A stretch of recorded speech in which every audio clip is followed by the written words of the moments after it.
screen.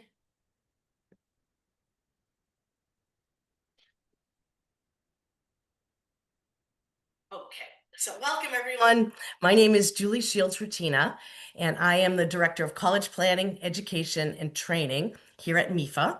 And I'm so happy that you're able to join us this morning for this MEFA Institute webinar, Learn About Undermatching in College Admissions and How You Can Best Help Your Students.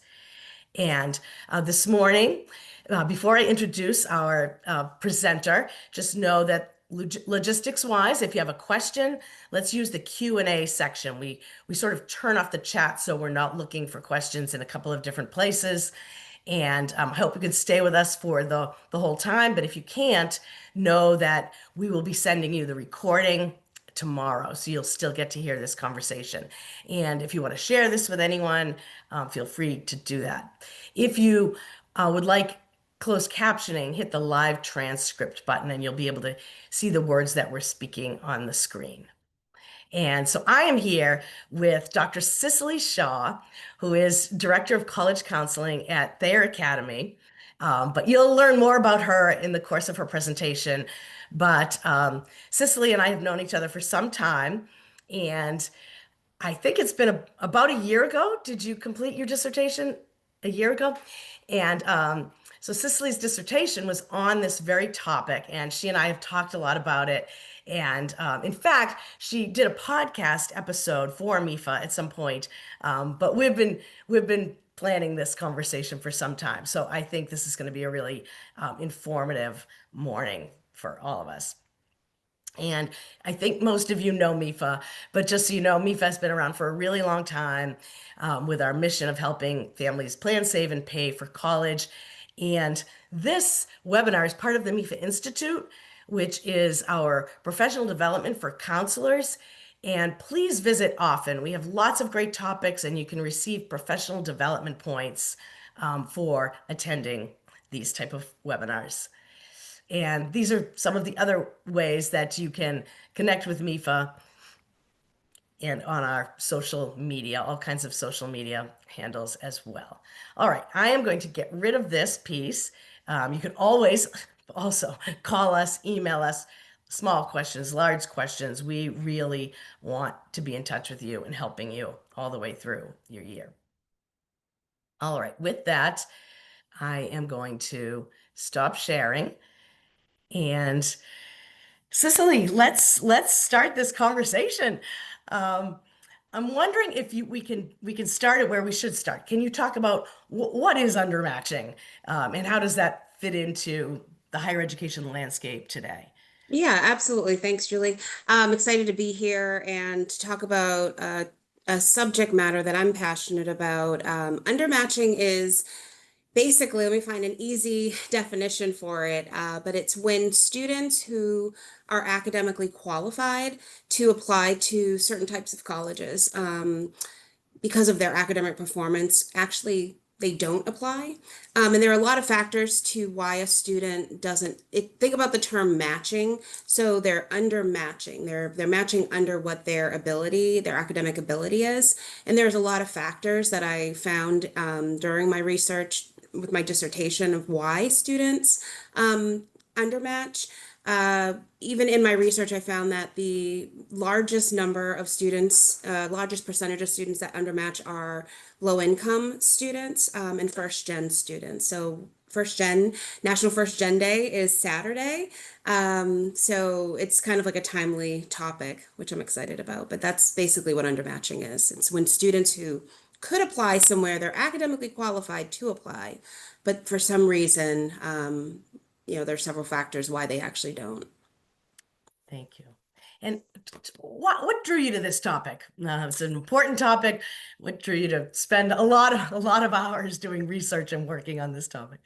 Yeah, like I said, it was almost like a passion project for me. When I was in high school, I'll say almost a victim of undermatching. Um, you know, I was first gen. My parents were very supportive of me going to college, but didn't really have the resources or the experience to support me through the process. So I relied heavily on, the adults in my school. I had, I mean, my story is a little bit sad in the beginning. It ended up obviously very positive, but um, I had certain colleges in mind, and I think, school counselors can attest to this, where students are like, yeah, I want to go to XYZ college, and you're like, okay, this is going to be tough. But I did feel that, I had done my research. I felt like I was a good match for the schools I was looking at. And unfortunately, I was told that I would not get in. This is obviously like 30 years ago. But I was told that I would not get into the school that I really wanted to go to. And unfortunately, I believed my counselor. My goal in high school was just to go to college. I was like, you know what? I had the mentality I can be successful wherever I go to college. But I really had my eyes set. I went to Stonehill for my undergrad. And if I had not had another adult intervene, I'm not sure what decision I would have made. But I would not have gone to the school that I wanted to go to, and I thought that I was qualified for. Um, and it's funny how things align, but it was the director of the program who reached out to me maybe like halfway through the process and was surprised that I hadn't submitted an application to Stonehill, and encouraged me to apply. And I ended up applying. He ended up taking my application. He's like, I'm going to take your application and I'm going to work with you. I don't know why it happened, but I'm glad that it happened and that he intervened. So it's funny when that happened to me, and then obviously I got into Stonehill, but I didn't just get into Stonehill. I ended up getting a full 4-year scholarship to Stonehill. And at that moment in my young, whatever, 17-year-old mind, I'm like, okay, something's off here, right? I mean, I understand, there were certain areas of my application that maybe weren't like, testing. I felt like I was a strong student. I was taking really high level courses, didn't do great on my SAT, but I was involved, I was engaged, I had responsibility. And I just couldn't quite understand. So when I started at Stonehill, I kind of took on this like, I'm gonna shepherd, new students that come on campus, and then throughout my career, it's been something that I've been really passionate about, is making sure that one, students are, reaching, right? I mean, having a healthy list, but also reaching. And I think that's healthy for students to have a nice balanced list of like the reaches and the match schools and the likelies. Yeah, and then finally I ended up going for my, doctorate, and it just seemed natural that this would be the topic. So that's kind of how I got there. Yes. So, can you said one thing about your research and the findings that sometimes lower income students fall into this more than middle and higher income students. Can you say a few other things that you learned in your research? And also, were there any surprises to you in your research? Yeah, I mean, so anyone who has a doctorate program, you kind of go in with your own thoughts, and then you have a committee and you have your dissertation chair, and they bring you back to reality. They're like, listen, you got to get through the program. So let's center our research on something that is attainable in the time frame. I really wanted to work directly with students, and interview students and to find out what their process was, and just really get a sense of how their process went. And that was my initial goal. But as I sat with my chair and my advisor, and did more research, I shifted to actually focus on the school counselor, and the role of the school counselor in undermatching. And I'm just so grateful for colleagues across the country that were a part of my research. But I'd say the surprising pieces were, because again, you have to be really careful when you are in a doctoral program, that you're not biased, right? And that you're not bringing your own personal experiences and maybe even hurts into your research, but that you're really looking at it broadly and hearing all voices. And, like I said, the counselors that I was able to interview during my research were phenomenal. And I think the biggest surprise to me was and I knew it, but like when you really sit down and take time to hear what counselors are going through, just the amount of responsibility that they face. So a lot of there's a whole section of my research talks about how do we engage superintendents and principals to understand the role of the school counselor, right? That they should not be doing lunch duty and morning duty or bus duty. Like there's so many other really important things that a school counselor needs to do. That was one surprise in the research. The other, I wouldn't say they were surprises, but more just confirmations, So the majority of students that are undermatched are, like I said, first gen or low income, low SES students. And in my mind, again, my 17-year-old experience, I'm like, oh, my school counselor, right? But through the research, it really didn't have a lot to do with the school counselor. Why students choose colleges. Sometimes it's imposter syndrome, right? So students don't believe in themselves to even submit an application because if they don't submit an application, they don't get a decision, which means they don't have to worry about whether or not they were admitted or not admitted. But family factors was the biggest piece. So the role of the family, again, and this is much more broader. I'm not going to get into the weeds of the research, but there a lot of students who are first gen and low income have an experience where, especially if they go away to college, they're leaving their family, and especially if they're helping their family financially, maybe they have a job, maybe they watch siblings, to go away to college, especially depending on where students at in the country. Like if they're in New England, there's so many different options. But if they're in, areas where maybe there are not a lot of colleges and universities to choose from, they only have a small amount of schools to select, right, or to apply to. But that was the biggest factor was the pressure of leaving their family, right? And here they're on, some glamorous, college campus and, living the life and their families back home.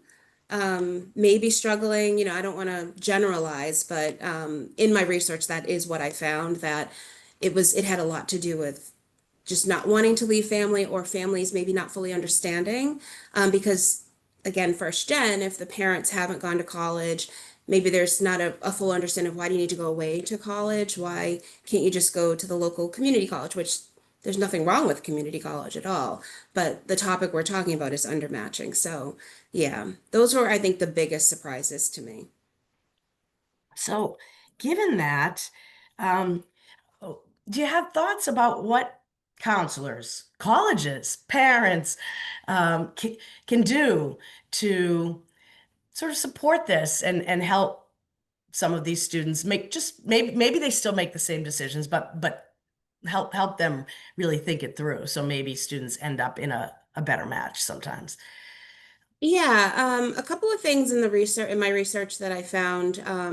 One is really it's communication is number one, right? So how do we partner with families and create opportunities for education so that they have an understanding of the differences between one college versus another. And it's not to say like one college is better than the other, but what as far as fit, right? So like what college is the best fit for their child?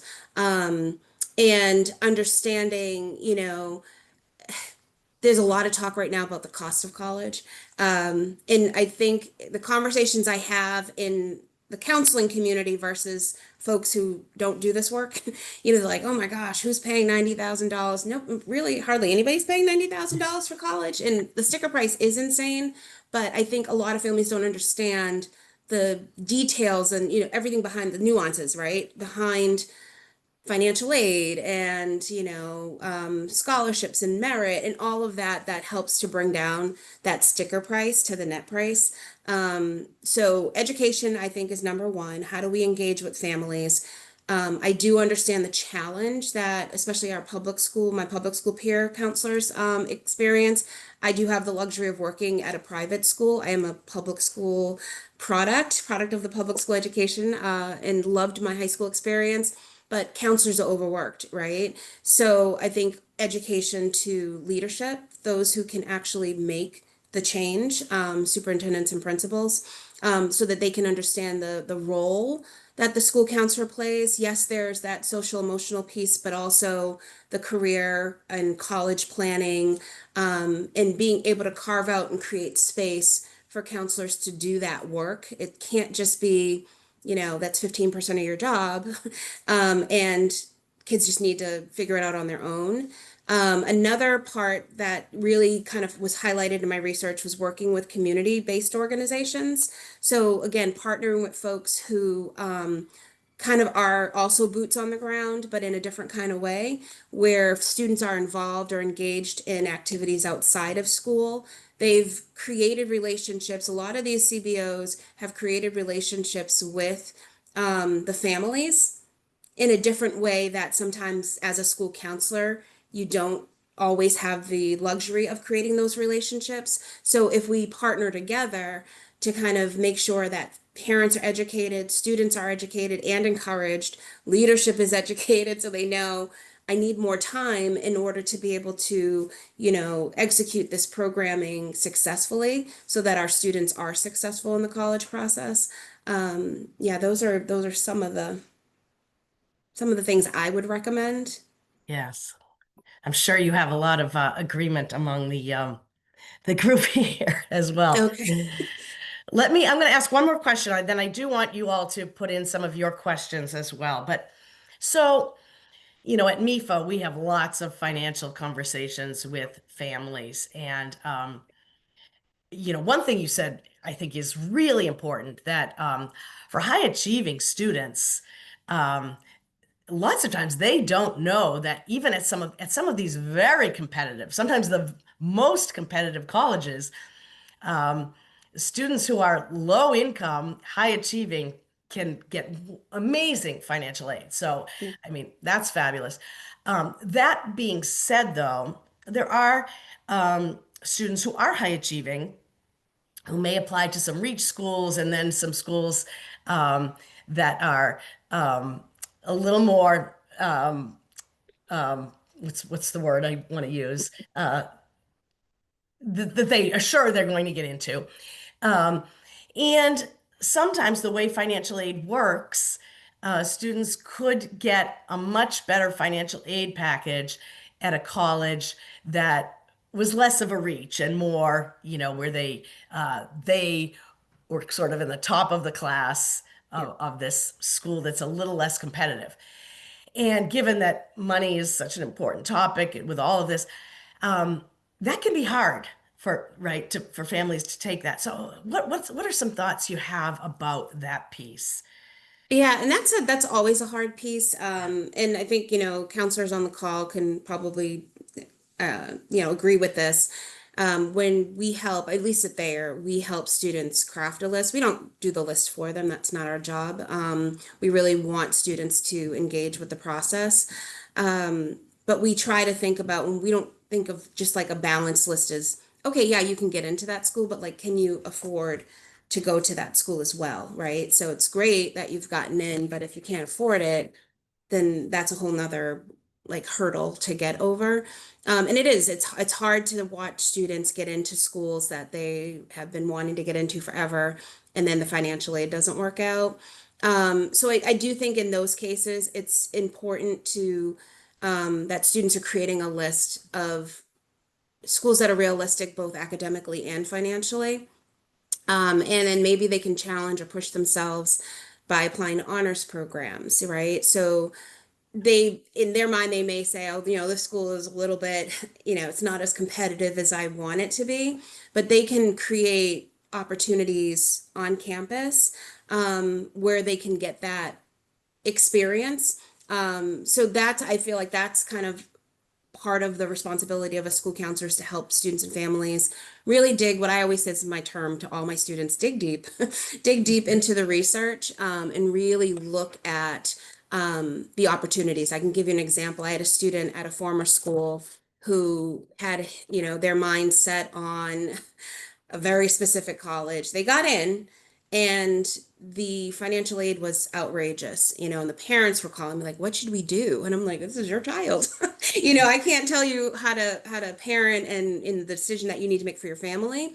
But I did say professionally, I would not recommend taking $60,000 a year in loans.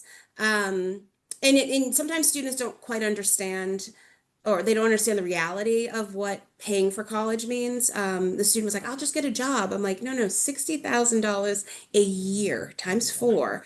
Um, and it was a challenging conversation to have with the student. They got into an amazing state college, state program, state university, in their honors program. And they were just totally against even visiting the campus. And, through some counsel and pushing and nudging and working with the advisor and working with the family, I was like, you owe it to yourself to visit the campus. You owe it to yourself to go to the open house. Now, if you go to the open house and you realize, yeah, maybe this isn't for me, at least you went to the open house. So the student went to the open house, came back, a little bit of a change of heart. Okay, maybe it's not so bad. Reluctantly, enrolled in that school because of finances. And came back second semester to visit me at the high school. And I mean, it was to the point where the student didn't talk to me for 2 months at the end of their senior year because they were so mad that I was siding with their parents on making that decision. But the student came back in, I think maybe it was like January after the first semester and thanked me. It was like, it's the perfect fit. I'm being challenged. Um, I mean, when I say an amazing honors program, so I don't want people to think when I'm saying undermatching that means all kids need to go to Ivy League schools. That's not where I'm coming from, but that students should be able to push themselves academically and reach, right? Reach for the stars, see what happens, especially if they're academically qualified. That's the key. And the student was academically qualified for the first college, but it didn't work out financially, and thought maybe they were overqualified for the school that they ended up going to, but then realized once they got on campus and really saw all of the resources and opportunities and like guest lectures, special housing, it was really great. And you don't always get those students coming back saying thank you. But I was really grateful that that student did come back and shared their experience. So I think it's just, again, it's about the research and helping students dig deep and not just look at the surface level or look at names, right? Oh, I really want to go to this school because it's so popular. Is it going to give you what you're looking for? Who are the professors? Who are the professors that you're going to be sitting in their class? And yeah, so I don't know if that answered the question, but That story brought tears to my eyes because I know as counselors, you don't always find out. And yeah, that's why you do the work you do when those yeah. situations can work out like that. Oh, we do have it's more of a comment, but maybe you can just react to it too. And I have one other question too. Um, so Jennifer says, I think that for her, this is the main issue with undermatching. The students can have a robust list, but when the financial aid packages come out, it becomes more of a reality that what they can and cannot afford. Pushing them to apply to local scholarships and educating them about their bill are important. So she sees that a lot with her low income students. No, it's so true. I'm grateful for a handful of schools that are like jumping on this train of like, if your family makes under a certain amount, that they'll offer full tuition. So I feel like maybe that will help to shift a little bit in the coming years. But yeah, that's why I say from the start, when we're working with students, we have to help them create lists that aren't just focused on academics, but really helping them, like knowing, we have to have an understanding of our own craft and knowing, okay, who are the colleges that we know meet 100% demonstrated need, who are the schools that don't, and then just being honest upfront with families from the start. Like, it's a great school, but this is our reality and our history understanding when we work with families who apply to XYZ college, they don't meet 100% demonstrated need. So what are your options? What do you want to do? it is like pulling teeth trying to get students to apply to scholarships. Um, until it's almost like too late, right? So like when you're telling them early, hey, here's a scholarship you should apply. Here's a scholarship you should apply. They're like, oh yeah, okay, I'll get around to it. And then it's like March and April, and then they get their financial aid awards and they're like, okay, so I need to apply to these scholarships. And you're like, ugh, I've been telling you this since the fall. But I think that actually came up in my research too, that, it was family, it was finances, a little bit, good amount of bit of imposter syndrome. So not even submitting an app because they weren't sure about themselves. But yeah, financial aid plays a big role. And I Well, don't know, I don't have an answer.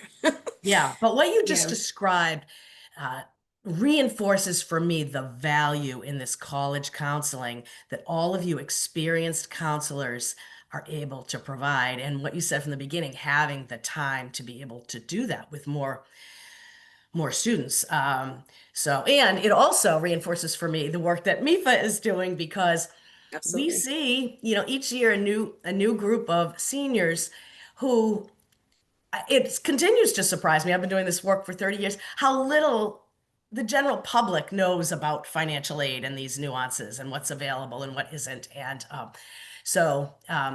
yep, pushes me to think creatively about all of the ways that we can get that information out there to people younger as well. So I have one other question. It's just funny. It occurred to me, but others put in your questions as well. This has been great. Is there such a thing as overmatching? Is that something we should even, it's even worth it to talk about? Yeah, I mean, I think there is. I did a little bit of research. But some studies, and I can definitely share resources after, have shown that about 25% of students actually overmatch. Oh. So, and again, it's kind of a challenging one because, like, I don't think colleges are admitting students that are not qualified, right? I want to just put that out there because I don't want people to walk away saying, yeah, and she was saying like colleges are admitting students who can't do the work. But I think students have, how do I say this nicely? In a positive way, but like a little bit of an inflated view of, where they're at. Because if they're superstars in our school communities, and then they're in a larger organ like university where a lot of superstars are coming, sometimes that can be really challenging for a student who Mhm. was an A student all through high school. So yeah, they are qualified, absolutely. But they start to get into a space where now they're in the classroom with students who have done, maybe, again, I'm trying to be very sensitive, but have done more than they Mhm. have. And sometimes we'll hear that from our top students where they got into their dream school, right? And they come back and you're like, oh my gosh, how is it? You're there. And they're like, it's tough. Yeah. It's Yeah. tough, so you have that like analogy where there's that phrase like be a big fish in a small pond instead of a Yeah. little fish in a big pond. But Yeah. I don't know. I feel like you just got to find the right pond for you, regardless of what size fish you are. Um, you have to find the right pond. And Yeah. it could be a combination. Like you definitely want to be at an institution that will push and challenge you, but not to the point where you're like, what did I learn in high school? You know? And when you're competing against students from all over the world in Hmm. different educational systems, it's just different, right? It's different what a student in another country would learn and the depth of what they would learn versus a certain high school in whatever part of the United States. It just depends. So yeah, there definitely is I wouldn't say it's an issue, but it does Hmm. happen. It does happen that there are students who they're just so excited that they've gotten into the school and then they get there and they're like, this is tough. Yes. This is And I, tough. I really haven't spent a lot of time thinking about the counseling at that point where really letting the student know that they might have to change up the way they've always done things Yep. because things might have come easily in high school. And if a choice like that is made, yeah, they Yeah. and I considering that when they're deciding among different colleges. Yeah, interesting. Yeah, and I can give an example. I won't give a year because I don't want to give it away, but I did work with a student in the past that had gotten into some pretty amazing schools. They got into almost all of the schools on their list, except for maybe two. And they were choosing between a pretty selective institution and an Ivy League institution. And there was a lot of counsel behind that, just because the student was leaning toward the the highly selective institution and not the Hmm. Ivy. And I think we're kind of programmed as a society to be like, oh my gosh, why wouldn't you go to the Ivy, Yeah. right? And not that the student couldn't do the work at both places. I do think it would be a very different educational experience for them. Um, and through many, many conversations, I'm like, what are your parents saying? My parents think I'm insane if I don't go, to the Ivy. And I'm like, okay, but what do you think? At this time, at this moment, it was about fit, and this was the school that the student had gotten into was a school that they had been talking about for like 3 years. And so we sat down and we did the pros and cons and like, let's really look. I mean, one is a little bit more of an intimate program. You're gonna know the director of that program Hmm. versus a pretty large institution where um, it's it's competitive, right? And are your people there, right? And Hmm. for some students going to that particular Ivy, their people would be there, but this was not this student. And so it was funny. May 1st comes around and the student hadn't told me. So I'm like, I don't know what they decided. And then they showed up to school wearing the t-shirt of the school that they've always wanted to go to, right? Yeah. Again, it's about just communication, conversation, really helping students figure out fit and match, right? So Hmm. yeah, you got into an Ivy, amazing. But Yep. what's the right fit? And I know to some people like that's insane. Especially as a school counselor, wouldn't you want that on your list of schools that you're Yeah. sending kids to? I mean, yeah, but at the end of the day, I want the student to be successful and be happy there for 4 years Right. I'm and not impressed yeah. that the student did what was in his or her heart. I mean, Yeah, that's a lot of pressure. it's huge. It was big, but yeah. I knew, but you can't tell a student. Right. I'm like, oh, this is what you've been wanting all this time, and now this gem comes, out of the sky, like, wow, this is amazing that you got in to this other school, but their heart was, Yeah. yeah. So I kind of attribute that a little bit to not that they wouldn't have done well there. It would have been very, very, and they knew it would have been very challenging. Right. Right. Yeah. Well, in these last number of years, I mean, I know as counselors, you're very aware of the pandemics, what's come out of the pandemic as far as changes for students and difficulties. Um, has that played into some of your students more recently? And it may be as far as this, as we talk about students doing their own select out. Have you seen that? Yeah, I mean, I think I'm kind of in a different place because of the school that I work at. So we still have a very high 100% college going rate. Um, but I did a little research Mhm. before the call. I said, let me just see if I can find some information. But yeah, the pandemic really, we all know the pandemic had a huge effect on students going to college. So I do think that it affected it. One number I had was that total undergraduate enrollment declined 6.6% from the fall of 2019 to 2021. Um, which represents just over about 1 million students. And I know I've done some research before, like on the Common App, they give some great details about like the number of students who've applied to the Common App. And there was a shifting during the pandemic. I do think, though, that students are, at least the community that I work with, and I'd love to see if folks on the call want to just put in comments and see Yeah. if they've seen a shift. But I can say, like in the private school world, which is very different than, my public school colleagues, yeah, they kids are still going. But Yeah. I think what I did see during COVID, though, and this is just more professional, personal experience, was that students were being a little bit more mindful of where they went.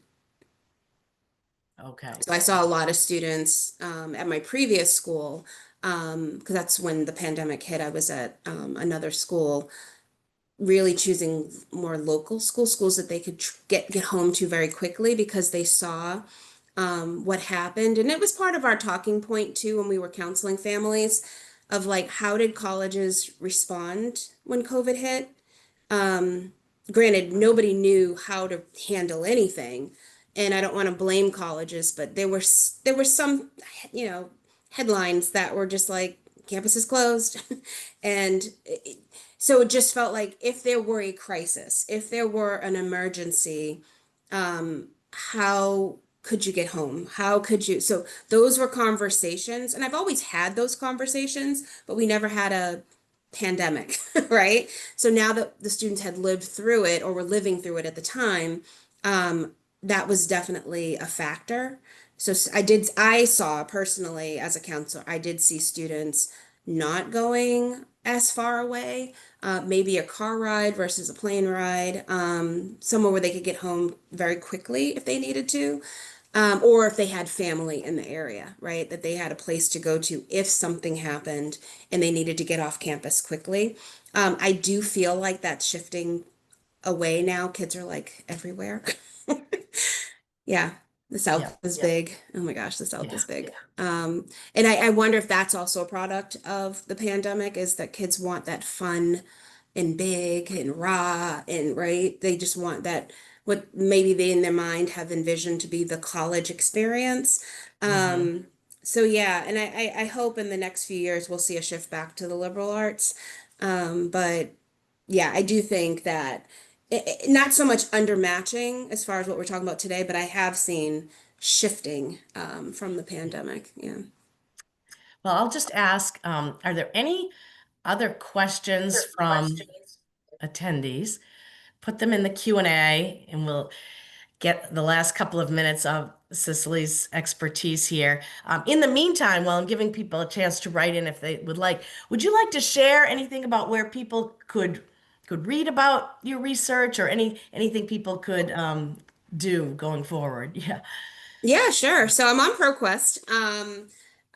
If you ever just Google my name, my dissertation topic was undermatching, and the role of the school counselor. So I went to Northeastern University for my doctoral program. But yeah, it's right there. You can read it. All 100+ pages of glorious research. It's funny. There are in my dissertation, I do also cite, and I don't know if there's a follow-up or whatever. I don't have the websites, but there are a lot of colleges that have some really great first gen resources. So if as a counselor, if you're working with a population that you feel is like, yeah, I think I'm working with this population of student, and you just want to get a sense of what colleges are doing, um, I would encourage you to get on some of those college websites, and maybe I don't know if there's a space to put that, but I can definitely share some of those links. But they're in my dissertation as well. So yeah, I think it's really great work. The reason I did it is there's not a lot of research. Yeah. It was brutal to find sources. I'm like, a lot of people are talking about first gen, right? And getting kids through first gen, but there's not a lot of research around undermatching, so the high school side of it, like getting kids from high school to college. I was surprised a little bit. So my chair was excited because she's like, "This is great. This is what you do research for when there's not a lot of stuff out there. You start to build that Oh, that's that terrific. And that pool of information." if you want to send me those links, Cicely, I will then forward it out when I send the Okay. follow-up to this group. So that's great. Um, Yeah, and let's see, we have um, a couple of more comments. Um, I find that undermatching is often due to students' connections to home, responsibilities, being scared to leave, all the things you're saying, Cicely, and familiar, and also the lack of confidence. They feel they will fit in, find friends in a more competitive school, or that they don't belong. How to help them through this as a college counselor is challenging, and that's exactly what you're it really exactly. is. Yeah. Yeah, some things I would recommend is like it depending on your school community, but if you can get alumni to come back, I feel like students hear each other, right? So as adults, we can be like, "You're amazing, you belong," right? But when they start to see their peers thriving in those environments and they can come back and share, I do think colleges do an amazing job once a student gets on campus, like those resources to make sure that students are connected and they know where to access resources. But I do wonder if, as school counselors, there's anything that we can do to really shift the mindset that students have about themselves. And I think, inviting alumni back to share their experiences and then start building a network that way is something that could really, really, I think, shift students thinking of themselves. Yeah. Yeah. And then two more questions. Do you feel like colleges Yeah. provide enough aid to first generation students? It's a hard one. That's a hard question to answer. Yeah. I do think there are definitely colleges that Hmm. provide aid, right? I wouldn't want to say yes, blanket, like a blanket statement. Yes, all colleges do. But I do think that there is, especially given, I don't know if I want to say this, but given just some of the recent changes in education and some of the restrictions, and how colleges can, read applications, I do think first gen students, are a population that is I mean, dare I say, safe for colleges to really reach out to and provide support. So I have seen, like I said, a lot of colleges pop like campus. I can get my words together, but um, campus offices that focus and center around first gen. And like I said, November 8th is the National First Gen Day, where colleges across the country do celebrate first gen students. My alma mater does a great job and really celebrating students. So yeah, I do think that there is funding and there's specialized funding on some college campuses. But that's our part of our job to help students find those Hmm. resources. And like I said, I will definitely send you some links just to see what what colleges are doing to support those first gen students. One That's thing great. I do, yeah, can I give one No. more point? Yeah. Okay. Yeah, one thing I do tell my students that are nervous about financial aid, and it's worked for a few, and it's worked for me when I was in college. Again, I don't know how, I attribute it to my parents and the way they raised me, but for them not to have gone to college, I don't know what it was. But anyways, um, I did get a full scholarship, like I said, but I lived on campus and that was not covered, right? So, and that's a pretty significant amount of money for a first gen low SES student. One thing I did was every semester, and they knew me by name, the bursar's office and the financial aid office. I would always go and say, "Hey, are there any new scholarships?" That oftentimes, believe it or not, alumni when they donate money, they do it like mid-year, right? So they might come into some money. They're like, "Oh, I want to donate $10,000 to my alma mater for scholarships," and then it's up to the school to give that money out, right? But they don't always publicize it. So I always tell students, I'm like, every semester,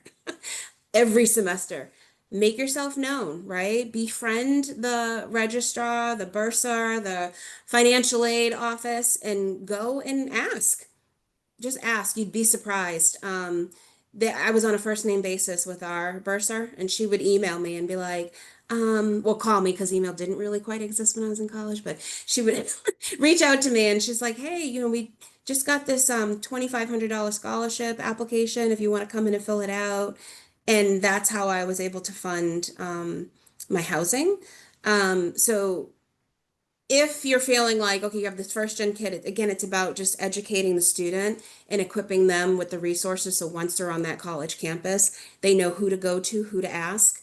Um, I'm, at Stonehill, again, I love Stonehill. I'm not trying to do advertising for them, but I'm on the alumni council, and the alumni council for my alma mater does like we give away like something like $250,000 in scholarship every year to current students. So I think sometimes students go into college thinking, "Oh, I didn't get any scholarships to get in," and then they stop.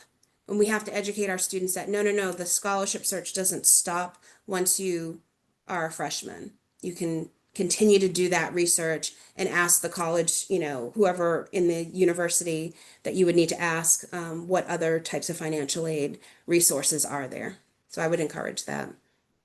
Well, having spent some of my career in a financial aid office, working in a financial aid office, and knowing lots of my financial aid colleagues, I highly second that recommendation. I mean, I think something about the financial aid office feels scary. Yeah. People don't want to be asking and feeling like there's never enough. And so I think that's a more common feeling about the financial aid office. And yet, no, it is a lot of good people wanting to do the best they can for students. And so, yes, I think sort of shifting that mindset about getting to know people on campus. I agree. And then I'm so glad you're going to send those links. I will get those to all of you because this last question is just, are there any resources you would recommend that counselors share with caregivers about this topic or to inform caregiver decision making? Yeah. I would say, I'm just looking at my notes here. Um, yeah, I would say if I could get the list to you, because I don't have it in front of me, Yep. but if you could create, I would say in your counseling office, if you could start to create like a resource, whether it's a digital resource with just website links for families to access. Yeah, some of the CBOs have some really great resources. Let me get that list to you. I don't have it to list out. That's great, Cicely. And it's making me think that MEFA could spend some time too, and maybe because we sort of spend a lot of time trying to educate parents early on, seeing what we could pull together as some type of a resource on our website or something as well. So Yeah. maybe Cicely, we can work together on that. No, absolutely. It's funny. I was driving into work the other day and I was like, oh, I'd love to create a campaign like adopt a school or something. Sometimes when we do programming here at Thayer that we feel would be beneficial to the community, we'll invite the local public schools. So I know in the fall of last year, we didn't do it this year, but last year we had like college panels coming on campus. So we sent those invites out to the local schools. But I think just I really feel strongly about, we're all in this together. We're all here to serve students. If we can communicate and partner even more. So like, it's not this like I'm hoarding all of my information. Like it's public information. So if one school has that, like reach out. I wouldn't, if you want to reach out to me, reach out to me. But really partnering and saying, yeah, in our office we do a really good job with this, but we feel like we need a little bit more support and help in this area. Do you have resources that you're willing to share? And I think we would just be doing a greater service. We're already doing a great service to our students, but a greater service to our students if, those who have access and resource can support maybe some of the communities that don't. That's great. And one person did ask, does it make sense for a student right away to reach out to a financial aid office, once they get their financial aid offer to say, let me know of any scholarships. And I was thinking that at the accepted student day programs and um, those type of things, that's a great place to be in person, introduce yourself to the financial Absolutely. aid officers, right? One other secret, Yeah. which won't be a secret anymore, that I do tell families is okay, if you can make it work, right? So they know they can make it work, but it's a little tight. But yeah, we can do it. We'll figure this out. Is at the end of the summer to go back to financial aid, especially if they haven't, if all their need hasn't been met, right? Because I'm like, what happens to the students who got financial aid and they end up not coming to that school? Where does that money go? Right? So it doesn't hurt to ask because if they say no, we don't have anything, you're right where you were before. But if they say, you know what, we can give you a little bit more now that we know who's actually coming in the fall. And I've had some students have success there, but you don't really think about that. You think like, okay, I got my financial aid award, Right. just got to make it work. Now in August, go back to that financial aid office and just say, I'm so appreciative of what I've been given. Is there any way, is it possible to look at my financial aid award again to see if there's any additional funding anywhere? And you might be surprised. I had one student, she ended up getting like $10,000 more just by going in August. Amazing. Yeah. So, Well, this has been a great discussion. And thank you, Cicely, no, so thank much. you. And I'm so glad it finally happened. I know, I know. And thank you to all of you who've participated as well. I will send the recording and I'll send those links from Sicily. And it sounds like this is a conversation that needs to continue and build. We can build upon it. So we will make sure we do that. All right. And I hope everyone has a wonderful day. Thanks.